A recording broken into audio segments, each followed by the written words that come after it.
Hey, what's up, Thunder fans? Welcome to another segment of Thunder Things with the Thunder Guys. I'm Zach, and this is Craig here with me. Together, we are the Thunder Guys.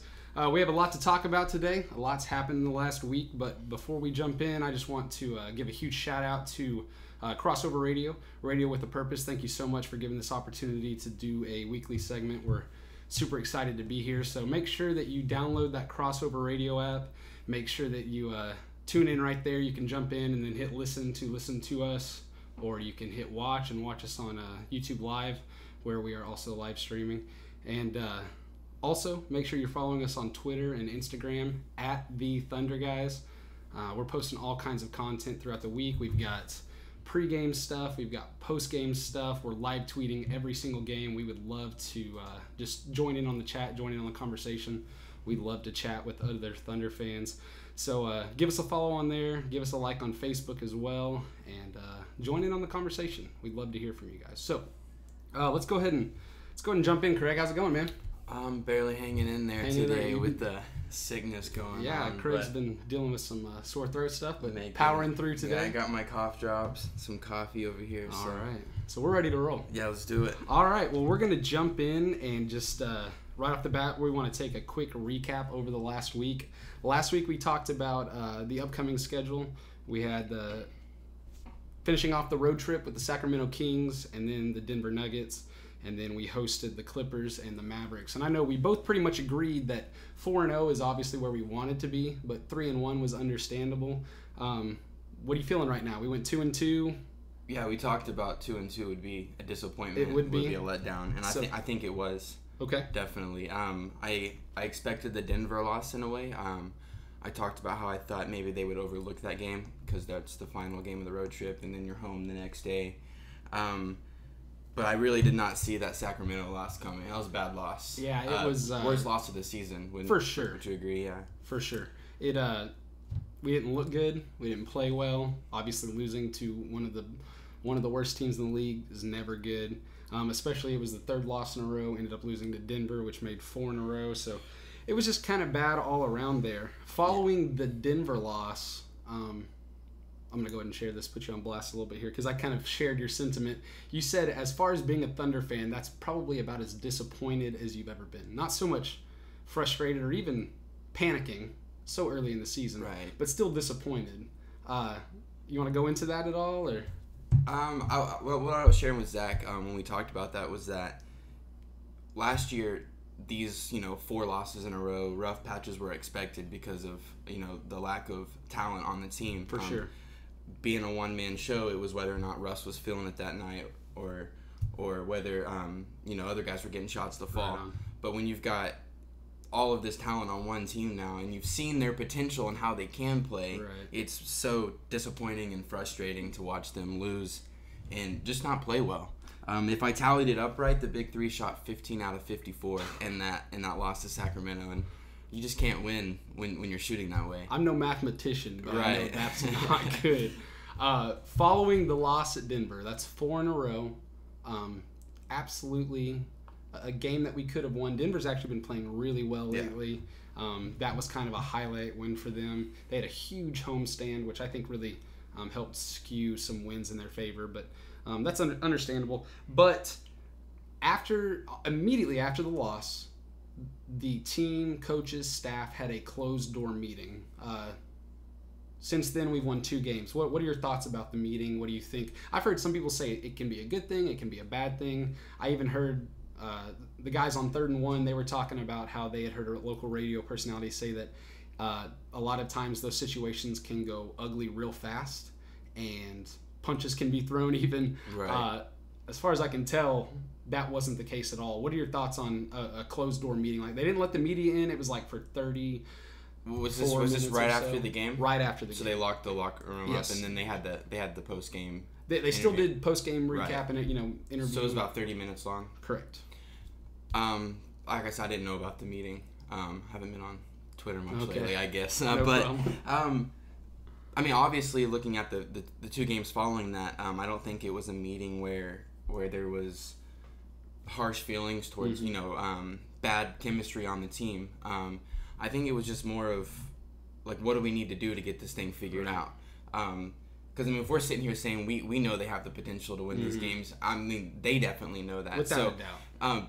You got to keep in mind, we're frustrated as fans, but as professionals, they're frustrated as well. Hopefully, right? Yeah, they should They've be got at to least. And maybe that was the thing, too, is just team effort. I think I talked about in one of the recaps, it looked at some points as if there was just no effort on the floor. Yeah.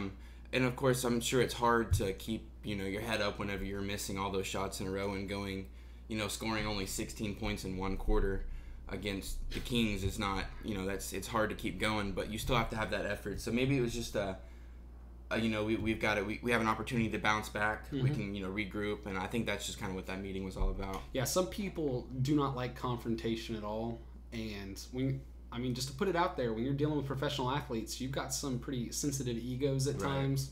You don't want to shatter that by any means and upset the wrong guy. But at the same time, I don't see any problem with a group of guys who are willing to say, hey, this is where I'm frustrated, this is where I'm frustrated, and they just kind of talk those things through. That needs to happen. To me, those teams that are super close and able to almost read each other's minds on the basketball court are only that way because they've developed the personal relationships in the locker room, off the court, whatever that may be. And so I heard about the meeting and I was like, great, at least they're willing to talk about it on some capacity, because that's got to happen. Whenever we're on a 4-game losing streak, and at the time we were 4-7, I mean, that's just... If you had told me 11 games in we were going to be 4-7, I would have laughed hysterically, especially with the schedule. We've had a few tough games, but I feel like every game has been winnable. And it's real disappointing to come out like we did. But moving on, we obviously moved on to LA Clippers, hosted them on Friday. At the end of the Denver game in the fourth quarter, Steven Adams, he made some incidental contact while I think he was setting a screen, dealing with a right calf contusion. So he was out for the Clippers game. Of all the teams in the league, that's the one I look at like where we need Adams. Right. Okay, DeAndre Jordan is a monster down low. He may only score like 8 points some nights, but then those nights he probably had like 30 rebounds or something ridiculous like that. So missing him going into it, I was like, that's going to hurt us big time. We ended up winning. I mean, we were up by as many as I think 20 in the fourth quarter. So it was pretty well in hand. But he was out. Dakari Johnson started in his place. What were your thoughts on the game? Like what you were saying, I thought it was going to hurt us with having Adams out. Even when he's not scoring, people don't realize what that big body, his willingness to, really bang down. Yeah. And it's a lot harder to come back and score on offense when you've just had a guy, drilling into you on the other end of the floor. And so it does a lot for taking it out of the other team's big men as well. But I feel like Dakari Johnson did a great job stepping up. He didn't do more than he needed to. He didn't take a whole lot of shots, but he shot very efficiently, if I remember correctly.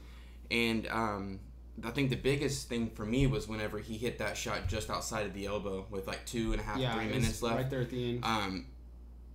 I hate saying, Steven Adams would have never made that shot, because Steven Adams would have never taken that shot. That's not his shot, so that's nothing to take away from Adams, but it is nice that, it's a rookie taking a shot there in clutch time and knocking it down. Having the confidence. Right, exactly. If you would, going into it, Adams was injured. It was announced a few hours before tip-off, I believe. And I started thinking, okay, who's going to start? We're going to try to run crazy small ball.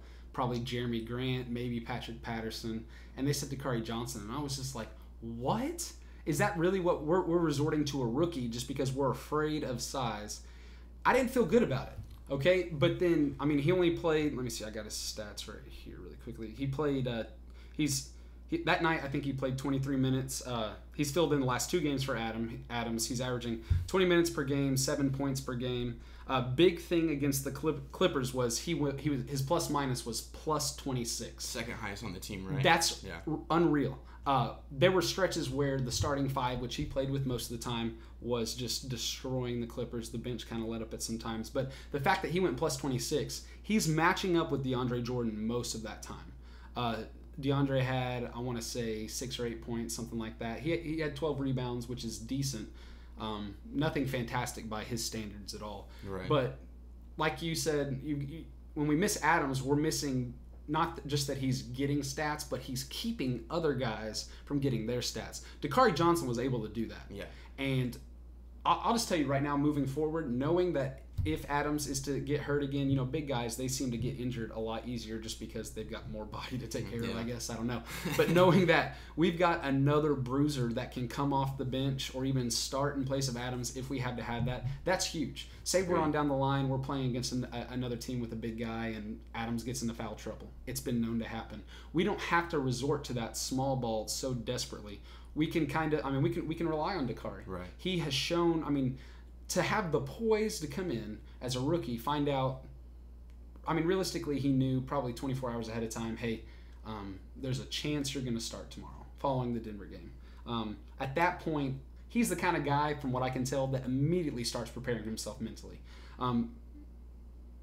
Billy Donovan said that he noticed that he made note of that Dakari Johnson's been in shape. He stayed ready, and that is so key for a rookie, for a young guy who's not getting a lot of play time, for any player who's fighting for minutes. Staying ready is so key. When you come off, he didn't come off the bench. When you have to start and fill in like that, and you've barely played all game, and you show that you're in shape, you're prepared, you're mentally prepared, you have the poise to do what he did in the game, hit that big shot at the end, which that was kind of like a pull-away moment when the game was kind of getting close at the end.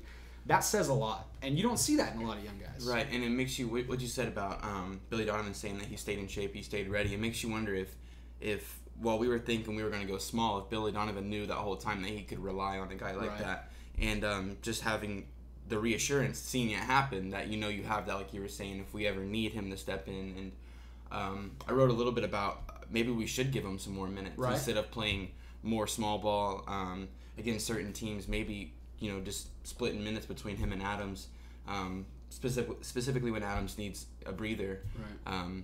So yeah, like you said, it's just really nice to have a guy like that you can rely on. Yeah, coming into the preseason, coming into the regular season, out of the preseason, I looked and I noticed that we were probably going to be playing, I wanted to say 9 guys deep maximum.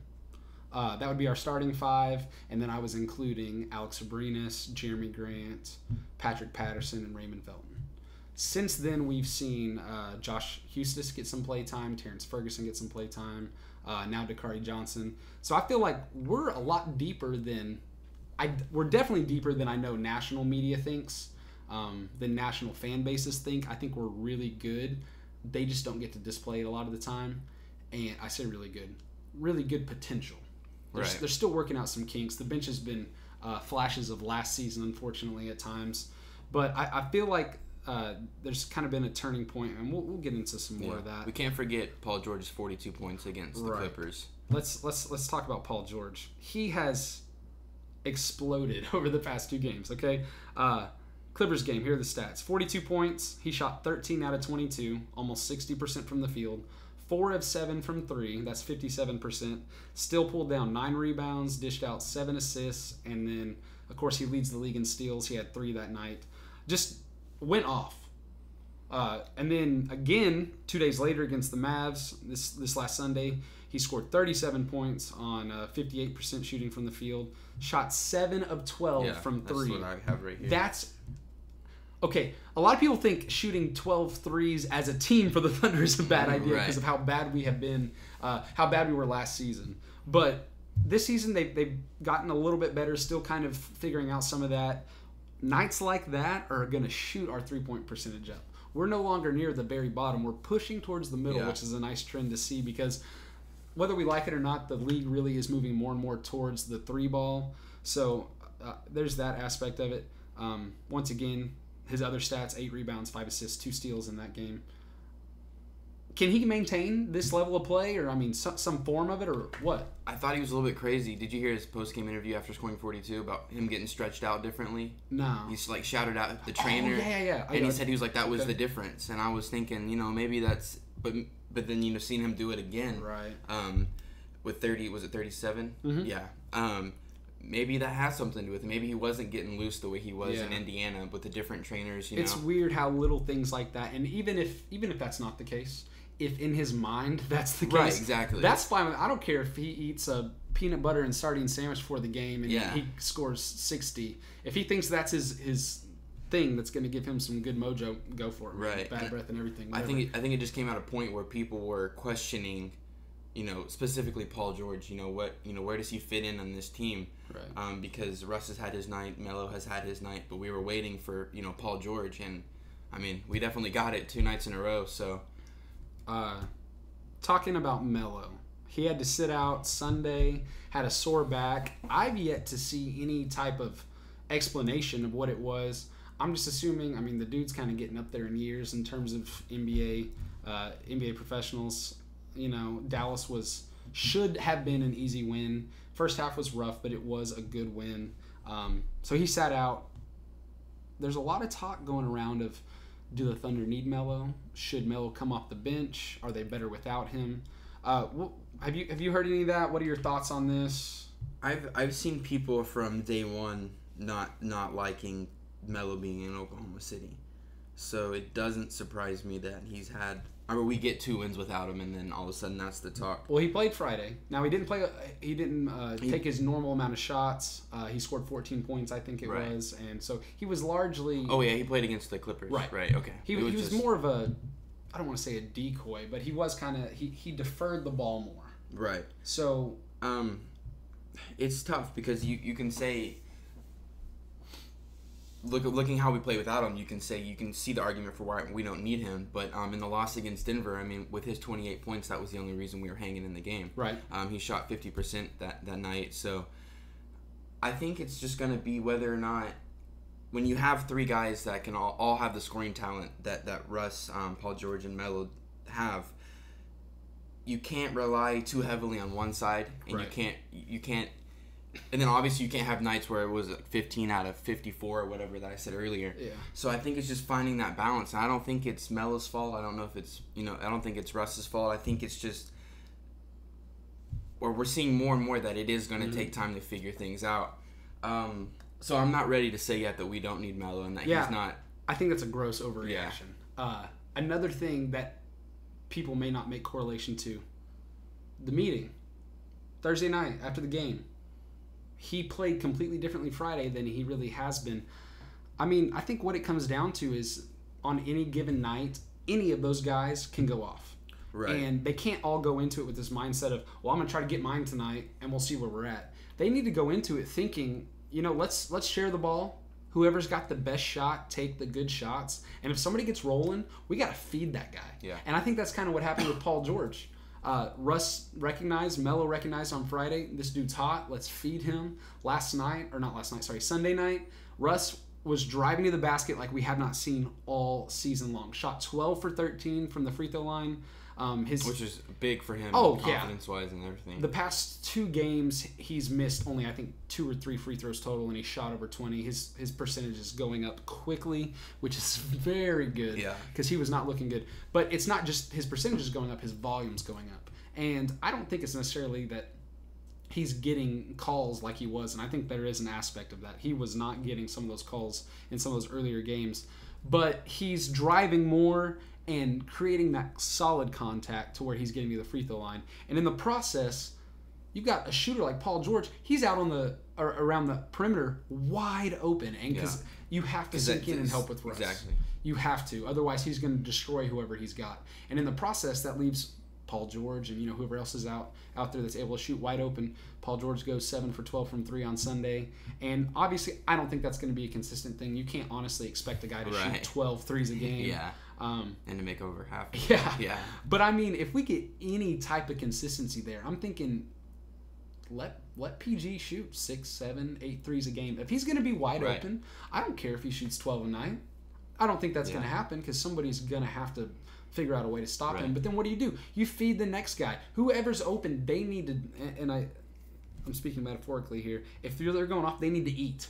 Take as many shots as they can get. Yeah. And I'm okay with that. I'm not worried about numbers. I'm worried about winning. And I think hopefully they should be worried about that. They should be too. And I think that meeting probably maybe reignited that thought process. Okay, I'm not here for me. Melo said it earlier in the season. Russ, we're here for you. Don't just say it, show it. Right. And I think that maybe we're finally getting to that point. Yeah, I just think finishing up with the Melo aspect of things, I feel like we were right. Well, not we, but the media and Oklahoma City fans were right there with Paul George 2 games ago. And then now, look what he's done back-to-back games, and everybody's So I feel like Melo's just 1 or 2 games away from turning the tide on all those things. So I think it's an 82 game season. It's gonna be up and down. And I think fans, media alike, everybody's gonna have something to say. People are so game to game, it's unreal. Yeah. It's hard not to be. I agree even from our side of things. That's why I try to keep a clear perspective on it. It's way too early to hit the panic button at any. I feel like we really need to be maybe even up to 30 games in before we really start to figure out where this team is. A lot of people said 20 games, and I'm like, yeah, I mean, we'll be at 21 games at the end of November. That'll be a pretty good shot. We've got Golden State coming up here in a week from tomorrow. I want to see us string together some wins going into that game at home, because I think that right there is going to be a big test. So we'll see where we're at. We're going to go ahead and take a quick break and hear a word from our sponsors. When we return, we're going to jump in and we're going to start talking about the second unit, bench, how they've been stepping up. So we'll be right back after a word from our sponsors.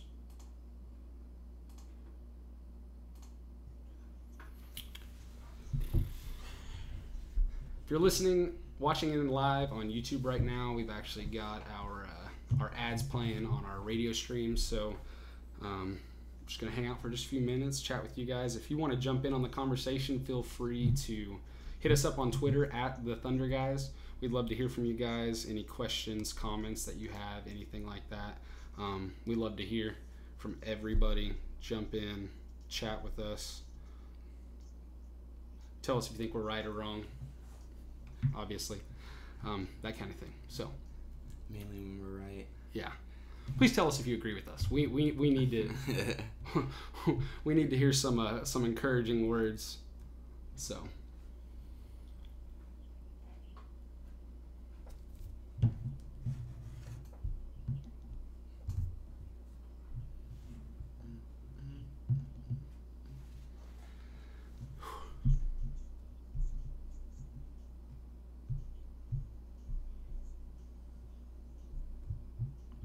couple more minutes, about a minute and a half.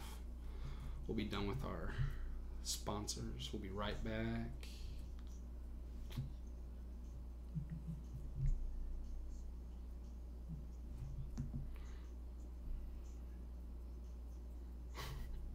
Got my friend Brooke right now saying that she agrees, but why is Russ such a crybaby and why can't we win? I don't think Russ is a crybaby so much as he's just got a lot of intensity. But anyways, we'll talk some more about that. We can't talk about that for sure.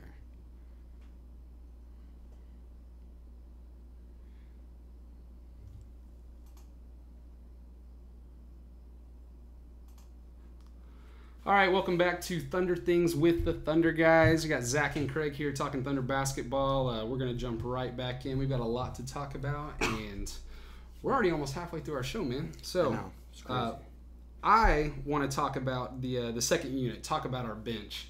Coming into the season, a lot of people were really down on them, saying that this bench is bad, have 3 all-stars, capable players in the starting lineup. Steven Adams, also a really solid player, and people are always split on Andre Robertson, it seems. But as far as the bench goes, not a lot of good feeling there, at least from, it seems like a lot of national media and other fan bases. I tend to disagree. I feel like we've got some really strong talent there. So the guy that stands out, I think everybody really thinks of, is Jeremy Grant. Okay, I've been super high on Jeremy Grant so far this season. I loved him last year.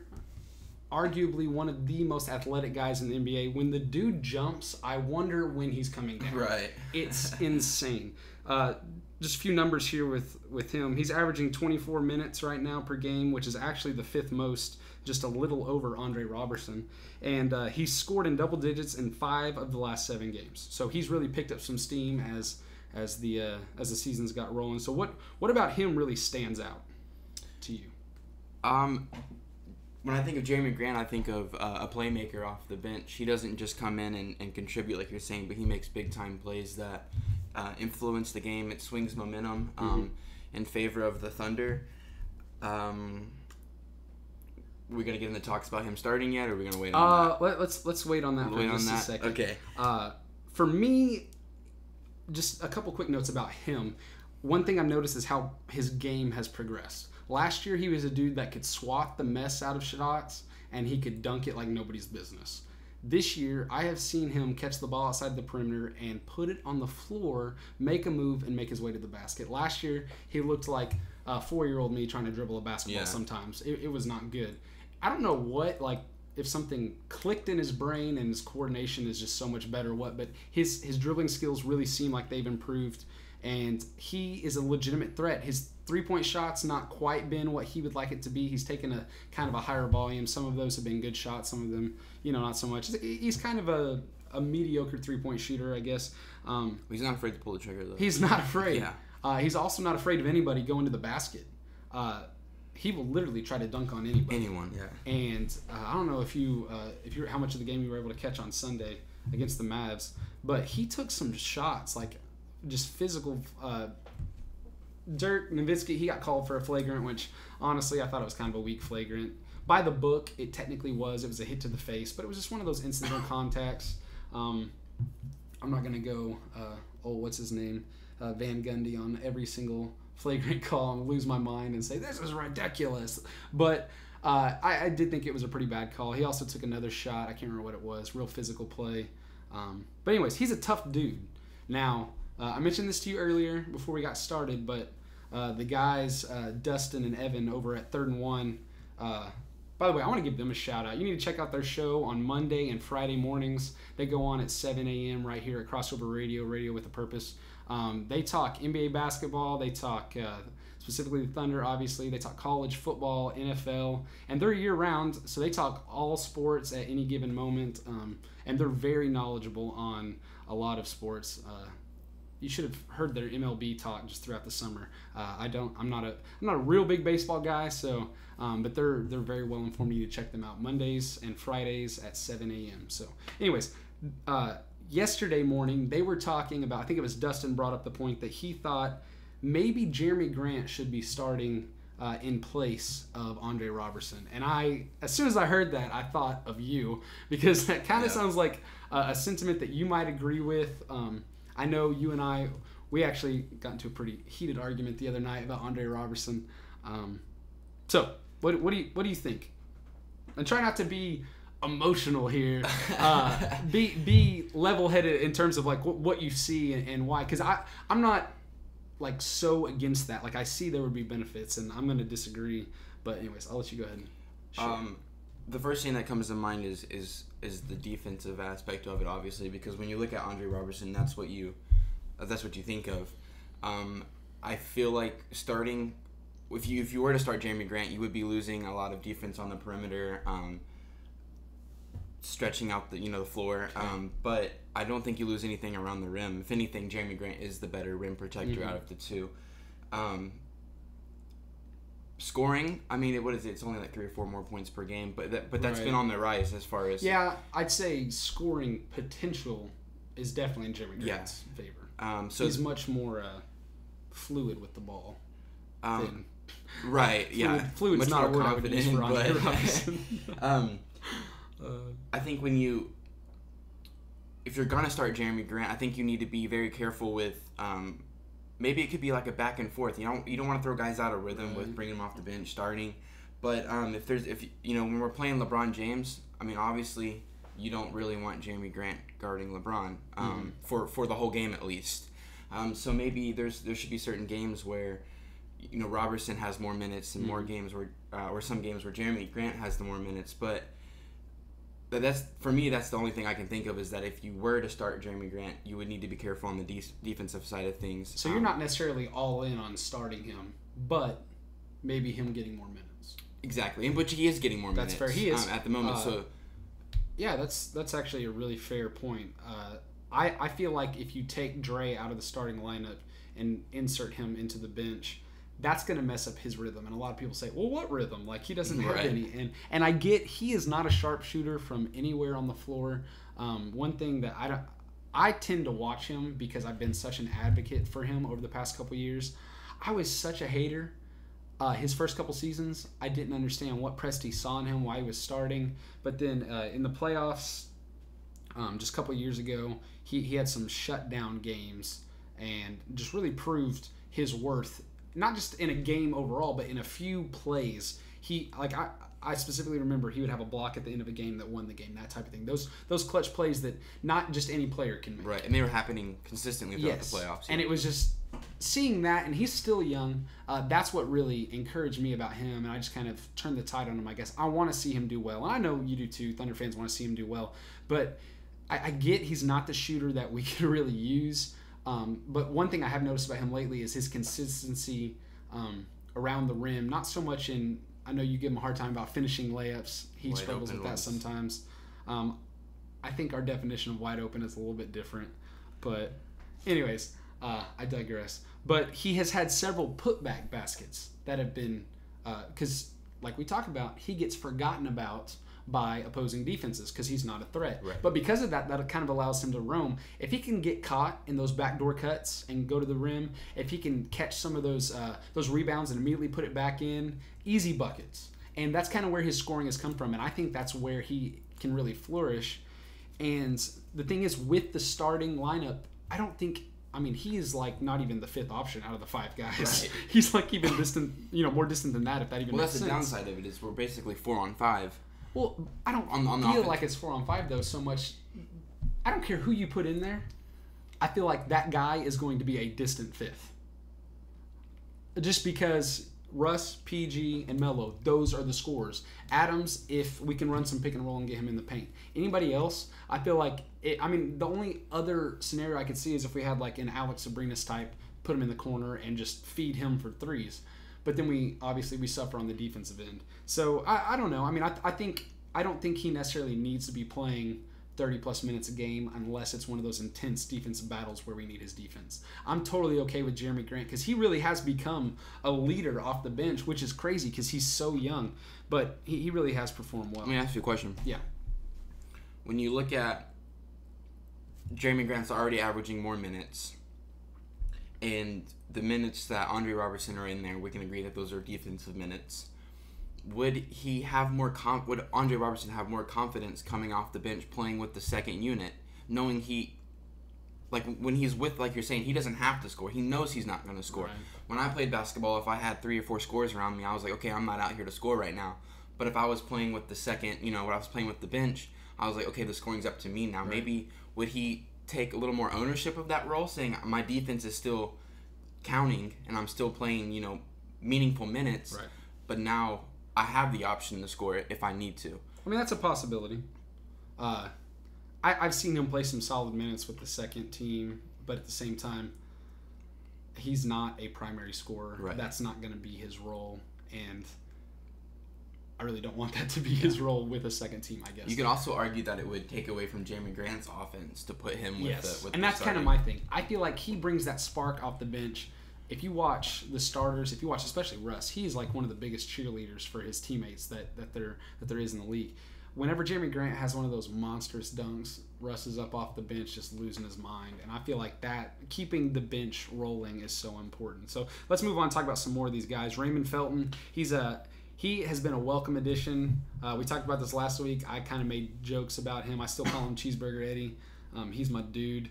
I love him now. In the past, he's always been like that annoying opponent, not really a standout point guard, but he's always just consistently getting things done, and you're like, how? Now he's on our team, and it's nice to have that kind of player. He's averaging 18 minutes per game, 7.7 points, shooting 48.8% from the field, 41% from three. That's the big one right there. He's been a consistently good three-point shooter, and 2.5 assists. That's not super great, but like the other night he had 5 assists.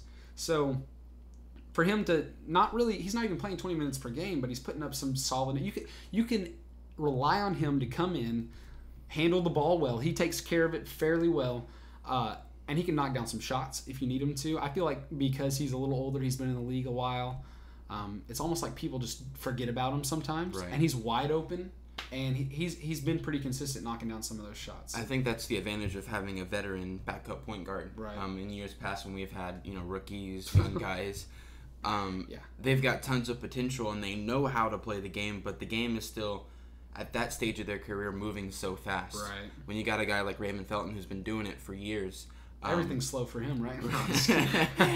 But those windows are there. He can see the floor better. He does have really good court vision. I think what helps out his 3-point shot so much is that that's never his first look. I could be wrong, but I think a lot of his shots come at the end of the shot clock where there hasn't been any other looks, and he's like, okay, well, now I've got a shot and I'm going to take it. And so I think the fact that he doesn't force his shots, that's really what leads to him having such a high efficiency from that range. We talked about Dakari Johnson already. He's been real solid in just the few games he's gotten playtime. Alex Abrinas. I feel like he's been kind of a disappointment. Not completely, but overall he hasn't been super consistent. He did have a really good game against the Clippers on Friday. 14 points, shot 3 for 4 from 3. He shot another shot inside and made it. It was 4 for 5 overall, so that's really solid. My only issue is I'd like to see some more consistency with him. His play time is kind of scattered. I think he is kind of one of those role players that it's situational. It's not so much every game. And I'd like to see more of that consistency from him. I personally feel like his defense has improved.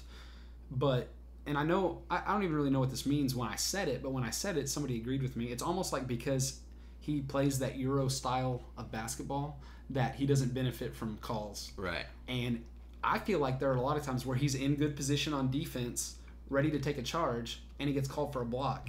And I know he gets frustrated, and he's the kind of guy that like people want to attack because they think that he's vulnerable. I feel like his defense has improved, and his shooting has been pretty solid. I mean, we know he's a good shooter. What would you like to see out of him? The thing with it, I was going to use kind of the same words you were using to describe him, is that he's almost one-dimensional on offense. I think it was the night where was it 14 that he had? I think there was did he if I remember right, he made a move to the basket and finished fairly strong. It wasn't all just or was that somebody else? I can't remember, to be honest. But I think when you have a guy like that who he's out there to shoot threes, if he's not hitting, he's not hitting, and that's why his minutes are down. Right. But if he can get going early in the first, or when he comes in at the end of the first quarter, early second quarter, then I think he's a guy you leave in and give more opportunity. So I think really, if anything, he needs to work on expanding his offensive game. Right. And he's shown some strides of that. It's anytime he dunks the ball, it's like, oh my gosh, that guy can jump. Yeah, and he's you really actually that he's a decent athlete. You give him. I give him less credit than much due on that side of things. But I feel like he's a guy who maybe in the next year or two will have that more evolved offensive game. We do forget he's only a second-year player. Right. I mean, the guy's played professional over in Spain, and that's awesome because he's got some experience there. And so we kind of forget that he is only a second-year NBA player. So that's a good thing. That's a good sign. Josh Hustis. I've been big on him coming into the season. I thought he showed some really good things in preseason, and that doesn't really mean anything because if you remember last year, Kyle Singler looked really good in the preseason. Yeah. Regular season happened. So anyways, we'll let's skip over Singler. But Josh Hustis, he's come in and he's hit some big shots. Hasn't had any major consistency just because of lack of minutes. But against Dallas, he came in, only played 22 minutes. He scored 9 points. He started off 3 for 3 from 3, and then he ended up going 3 for 7. I think he got a little juiced and started jacking some shots. One was just bad. And I think that's something he has to get used to. Mm-hmm. Because when he hits those, especially at home, Loud City is loud. Your teammates are going wild for you because you're a young fella knocking down some big shots. What are your? I know you weren't big on him, and you've mentioned maybe coming around. Where are you at right now? I've definitely come around on Hustis. I don't even know why I wasn't the biggest fan. Like what my reasoning was behind it. I think you had said he just really hadn't shown anything. I think that's what it was. Is you talked about the years, the potential. We drafted him, sent him to the D League for him to develop for a few years, right? And now he's finally on the roster, and I think I was just kind of over the just waiting. I finally want to see something happen, and I think it's happening. He's right. He's shown signs or shown that he can have moments of greatness. I think it'll be kind of like with Abrinas, important for him to fit into his role and not do too much. Right. But it is hard when you imagine playing in front of like a couple thousand people at most, for the Blue, and then you get in front of 20,000 fans and they're screaming for you. I mean, it's almost impossible not to. Yeah. But that's just something that he's gonna grow into and develop into. I think that just comes with more time in the league. So he's not going to be a guy that gets 20 plus minutes a night, but he's the kind of guy that say someone does get hurt or gets into foul trouble, we can bring him in. If he can come in and knock down some shots, he's actually a pretty solid defender. He's done that well, and he's not afraid to shoot. I think that's important. I mean, if you come in and shoot 7 shots, all threes, then you're obviously not afraid to put up some buckets. So I think pretty happy with that, actually. Go ahead. I just think he's not going to be a guy that gets a lot of consistent play, but if we can give him some opportunities like that, just to come in and knock down some shots when we need it, if he can keep that up, then I think he's got a spot on this team.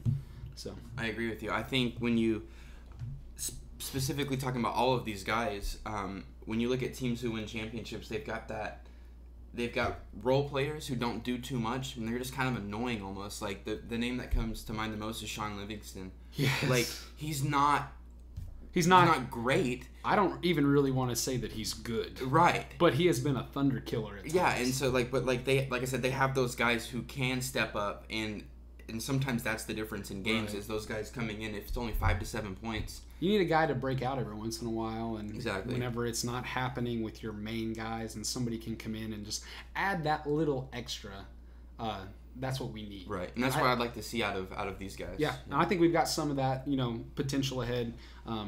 We got some games coming up that really kind of test things a little bit more so than normal, so that'll be good.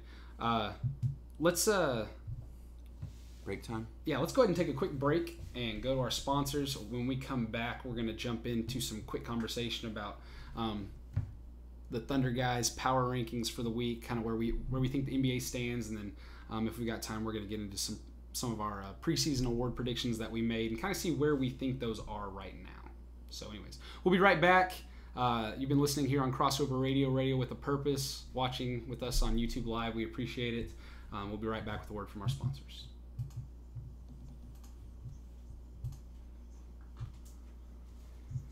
YouTube Live, what's going on? Hit us up with your comments. We want to hear what you have to say. Time is flying by. Another question Brooke asked me, why can't we win? That's a good question. I think we're putting some things together. 2 games isn't really considered a win streak, but hey, it's something. We're gonna take it. We got Chicago tomorrow. We'll talk a little bit about that. So, but anyways, I like the direction we're headed. I think we're putting together some good things. So, why is Russ a crybaby? I think Brooke is talking about the fact that he's been a little emotional at times, and I just kind of think that's how he is. I think that's how he is as well. What I will say is it affects the way he plays, whether he wants to admit it or not. Yeah, he could definitely tone it down some. Sometimes I feel like it swings in one way or another. Either it juices him or it brings him down. Right. It's never like an in between. I don't think he lives in between. I think in his attitude of why not, that's just kind of how he is. So, anyways, got about another minute to go with these ads. We'll jump in, talk some NBA power rankings. I'm going to hop over and take a look at those, see what we've got rolling here. Thanks for tuning in, everybody. We appreciate it.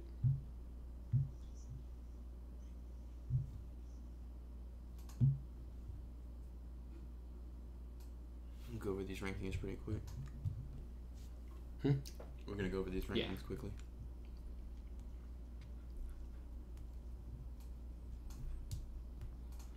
What's up, Thunder fans? We are back on Thunder Things with the Thunder guys.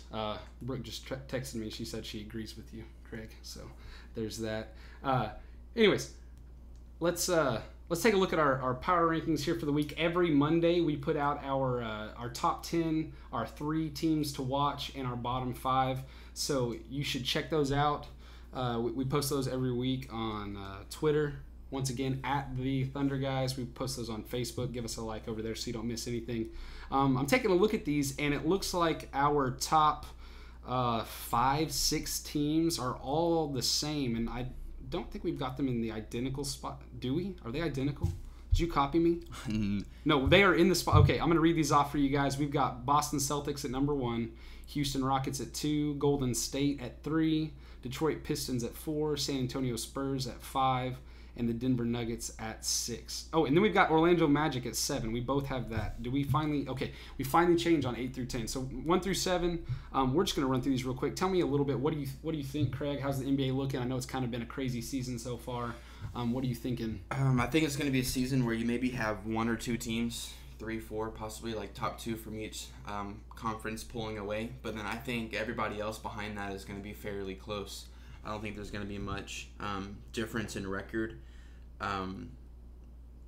It's crazy that the teams with injuries are still doing so well. Like Boston, and then Chris Paul being out, which I didn't know how much of a factor he was going to be in Houston anyways. Yeah, but obviously the jury's out on that because he's not been in. Yeah. It's going to be a similar talk to when wasn't Kevin Durant out for a while last season with the Warriors? Yes. And they were still winning. Mm-hmm. They were actually winning at a higher rate. Right. It's going to be. I feel like it's going to be the exact same thing when Chris Paul comes back. Is Houston better without him? The Pistons, I'm not so sure that they're going to stay in that, but they've been hard so to surprising. argue with it right now. They're 11-3 right now. Probably the most shocking team in the NBA, just at how well they are doing because I don't know. There's competition hasn't been so great. Their schedule's been somewhat easy, but it doesn't really matter. Wins are wins, and they're stacking them up early. So I think that says a lot. The Spurs, they're 8-5. They're hanging in there. They're missing Kawhi Leonard and Tony Parker. Obviously, Tony Parker is near the end of his career, so there's that. But I mean, Kawhi Leonard has yet to play a single minute of this NBA season, and they're still. I mean, he is their team in a lot of ways. I don't think that. I think because of what Greg Popovich is able to do as a coach, I feel like he could go down to the local YMCA, pick out 5 guys, and put a decent team on the floor. It's just kind of crazy what he's able to do. So, Denver, I think they're going to be probably our toughest competition in the division. You think so? Well, Minnesota, are they in our? Yeah, Minnesota's in the Northwestern Division. We've also got Portland. Utah's kind of fallen off after they beat us. But yeah, I mean, I feel like the Northwestern Division's pretty stacked, honestly. The Minnesota Timberwolves, I know we both had them in our preseason top 10. I dropped them out this week just because I can't remember who it was they lost to. They had a pretty bad loss recently, like we've had. Right. But still waiting to put the Thunder back in the top 10. Yeah, they're not quite there. Maybe next week. We'll see. Hopefully. We've got this next week of schedule we're going to talk about coming up. But got them in my 3 to watch. What's up? Right. For your 8, 9, and 10, you've got Minnesota, Memphis, and Washington. I've got Memphis, Toronto, and New York Knicks, which I never thought that would happen, but I've just got to give it up to them. I thought about putting the Knicks in there, but I just couldn't get myself I couldn't do it. I feel like with the bottom 3 and then the 3 to 5 after that, it's just any of those teams could within any, It's really... There are a lot of teams. It's still early in the season, so it's kind of hard. You can't just pick the 10 teams with the best records, which I know that kind of looks like what we've done. But based on how teams are playing, it's kind of hard to just go through and pick out what the top 10 are. Let's talk about our 3 to watch. Obviously, we both have the Thunder on there. We've been watching them all season, obviously. Yeah. But they still haven't quite got to where we would like them to be. 2 wins in a row. Clippers, they've lost a bunch of games in a row, so I don't even know if I'd consider that a decent win right now. The Mavs, definitely not a good win. A good win in the sense that the second half we played really well, but as far as quality of wins, not really that good. We've got Chicago on Wednesday. We should win that game. Then Friday we finally play what I would consider a really good team, San Antonio Spurs in San Antonio. So I think that'll really kind of test where we're at. What about the Cavs, man? You've got them in the 3 to watch. I don't even have them in that because they just haven't really shown too much. Last night they had a pretty solid game against the Knicks. LeBron was stirring up a little bit of drama. Obviously, Enes Kanter, former stash bro here in Oklahoma City. We love the guy. He's kind of run his mouth, quite a bit. And LeBron took issue with that. And there was some issue on the court. From my perspective, it looked like LeBron was just trying to start trouble and get inside their heads, and it worked. I don't know if you saw his Instagram, but King of New York. Right. You're welcome. Yeah. I saw somebody on Twitter tweet and say that the guy said, "I love it when NBA superstars get to the point in their career where they just say whatever they think and they don't care." Right. He has a few other choice words, but that's the cleaned up version. I think LeBron's been there for a little bit. He kind of has, and I think it's because he's just tired of all the trash talk about him. I mean, he's established he's one of the greatest players to ever play the game, and people are still going to doubt. And I think that's just where we're at. You're going to have haters and doubters at no matter what point you're at in the game. That's just kind of where they stand. So I'm not real big on. We having some issues here. Yeah. There we go. I'm not real big on counting a team out, especially the Cavs right off the bat. But they've really got to turn some things around. Yeah, I think they're in a similar spot as the Thunder, and that's why I put them in my 3 to watch. I mean, they've got a lot of talent there as well, and I think they're in the process of figuring it all out and trying to get people in the spots that they need them to be. The bottom line is LeBron's just getting too old to do what he's been doing. And as good as he's been at times this season, I feel like his age has also been showing over the past year as well. Right. Sad, but it's just that day's coming. He made a comment that he would like to play against his son in the NBA someday. Now, I think that's kind of big to make that comment about your kid, and also big to think that you can play for another... How old is this kid? I think he's a 7th or 8th grader, maybe. So we're talking 6 years, probably. I mean, it's possible. Like, what is he? possible. What is he? 34, 30? He's, and I'm not so much about age as I am years. In 15, is that what it's at? Something like that. Kobe got to 20, so. And they both came out of high school, right. Similar situations. Then I've got the Pelicans as my final team to watch. They got off to a rough start, but I feel like they're finally putting wins together, which has been a big issue, in my opinion, for Anthony Davis, is that as good of a player as he is, I feel like he struggles to find ways to win games. Right. But you've always been a decent critic of his, and that's fair, because, I mean, he's been to the playoffs, one time? Right. And that was because we had major injuries and we didn't make it. I just feel like as good as he is at putting stats on the board, I'm not sure how much those stats are helping them win. Let's take a look at our bottom 5.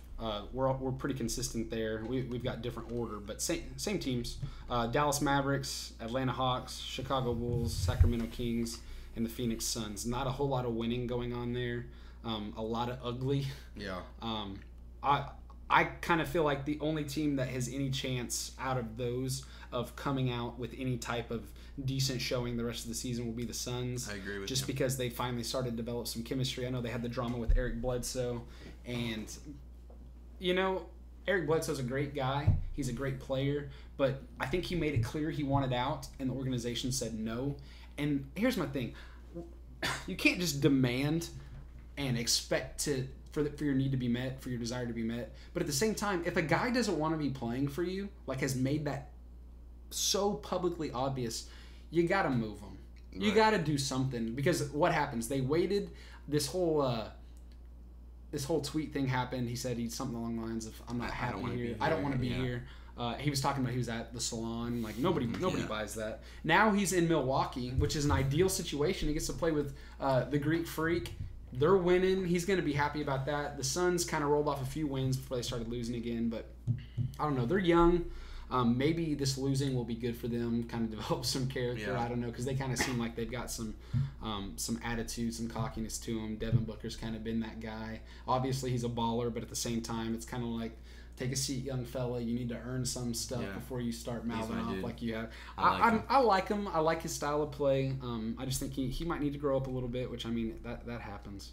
So let's switch over to our NBA award predictions for the season. This is stuff that we picked out before the season. We both picked Russell Westbrook. We thought he was going to go back-to-back. What are you thinking with that right now? It's not looking great. I would say no. Yeah. And it's not so much what he's not doing as it is what other guys are doing. Yeah. For me, he doesn't need to do anything. I'm looking at Porzingis up in New York. He's just been balling out. The Greek Freak, obviously. He's doing really well. So I'm just not so sure. Scoring champion, you said Devin Booker. I said Damian Lillard. I'm not sure where either of those guys are, honestly. Devin Booker was just outside the top 20 last I checked. Okay. Damian Lillard, I think, is probably somewhere up there, but off the top of my head, I'm not even feel like sure. I made the right pick with Booker just a few years early. That's probably true. I feel like here in the coming years, so maybe I'll give him another try next year, but I don't think either one of us are going for sure to hit that one. Defensive Player of the Year? Hasn't even played yet. Kawhi Leonard. It's hard to win Defensive Player of the Year when you've not even played yet. Yeah, we're not off to a hot start. So on that's these. kind of a bummer there. Sixth Man of the Year, you said Rudy Gay. I said Will Barton. Rudy Gay's been starting, hasn't he? Since, I think so. Well, it's because Kawhi Leonard's out. So it's kind of hard there. Will Barton, right. I mean, he's been that decent role player, but he has not really stood out or taken those steps that I would have liked to have seen, like I expected him to do. So not looking too great there. Rookie of the Year, you said Ben Simmons. He was my Rookie of the Year last year, and then he got hurt. Yeah. And I'm real mad about that because he is playing like I thought he was going to play last year. Yeah. I couldn't pass up my dude, Dennis Smith Jr. I've been a big fan of his, just watching him come into the league.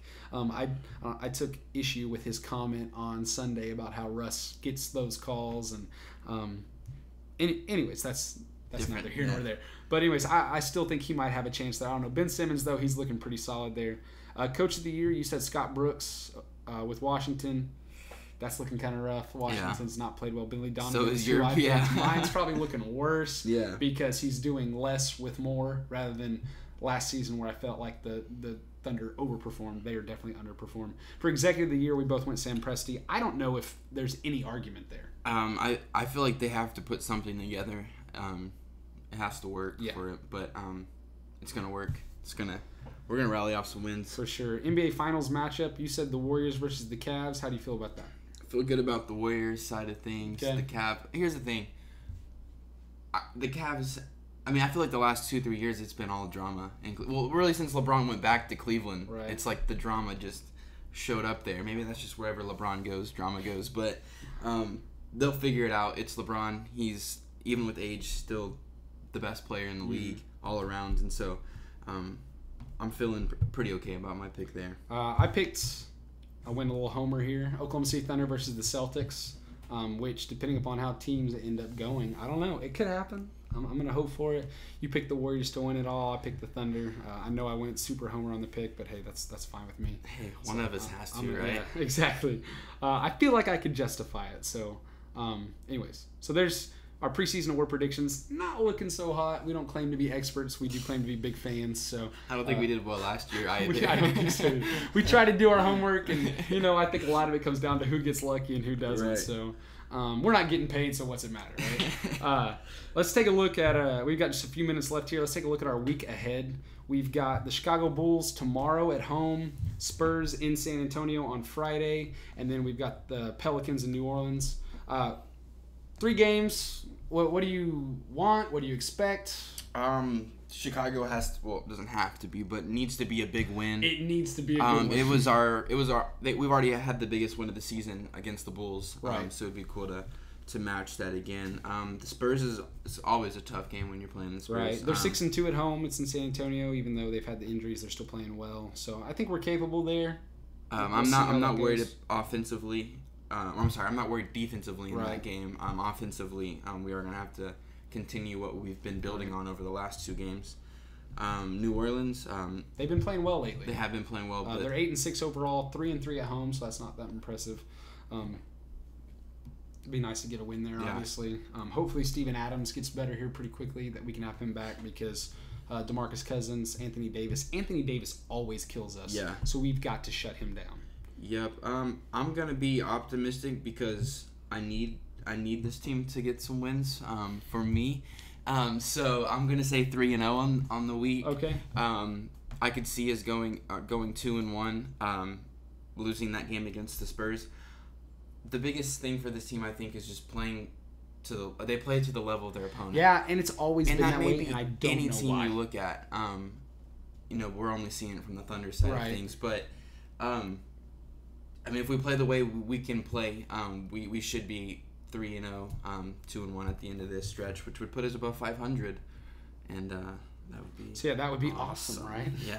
That's where we want to be. So, anyways, with that, we are going to go ahead and say goodbye. Thank you guys so much for tuning in. We appreciate it. Remember, follow us at the Thunder Guys on Twitter and Instagram. Join in on the conversation. Like us on Facebook. We'd love to hear from you guys. We are live tweeting every single game, so we want to know what you guys have to say. Join in on the conversation. We have a lot of fun. So with that, we'll see you next week.